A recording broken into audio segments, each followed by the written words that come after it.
नगर में मुनक्किदा तकरीब के दौरान पीडीपी सदर महबूबा मुफ्ती ने कहा कि बहुत सी जमातें हैं जो कह रही हैं कि वो हुकूमत बनाना चाहते हैं, लेकिन उनके पास कोई रोड मैप नहीं है, वो सिर्फ इक़्तिदार चाहते हैं। मुफ्ती ने कहा कि 1947 से 2000 तक यहाँ सिर्फ एक पार्टी ने हुकूमत बनाई और सिर्फ 1987 में तब्दीली आने वाली थी, लेकिन ऐसा नहीं हुआ।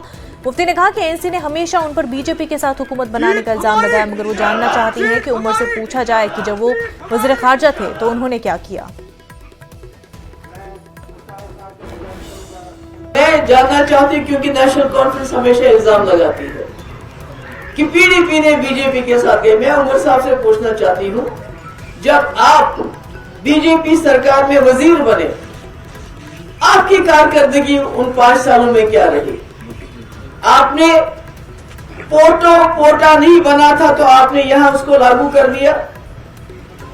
शातूस जो हमारे गरीब, हमारी माएं, हमारी बहनें घरों में काटती थी, शातूस, उस पे बैन लगाई जब आप कॉमर्स मिनिस्टर थे, जब आप फॉरेन अफेयर मिनिस्टर थे, एक्सटर्नल अफेयर मिनिस्टर थे, तो आप पूरी दुनिया में जाते थे। जम्मू कश्मीर का कोई मसला ही नहीं है। अगर आप दूसरे कश्मीर को बमबारी करोगे, पाकिस्तान को इसको बमबारी करोगे तो सारे मसले हल हो जाएंगे। ये उनकी उस वक्त बातचीत होती थी जब वो बीजेपी के साथ थे। जब हमने बीजेपी सरकार के साथ हाथ मिलाया तो 12,000 नौजवानों की एफआईआर मैंने वापस ली। आपने देखा होगा कि अगर आज किसी मुलाजिम के ऊपर इल्जाम लगता है, एफआईआर नहीं होती है, सिर्फ इल्जाम लगाया जाता है कि आप सिंपैथाइजर हो, आप हमदर्द हो मिलिटेंट हो, कि उसको नौकरी से निकाला जाता है।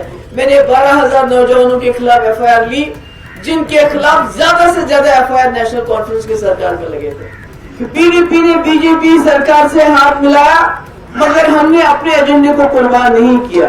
मगर जब उमर साहब बीजेपी का हिस्सा थे तो उन्होंने बीजेपी को एजेंडा चलाया।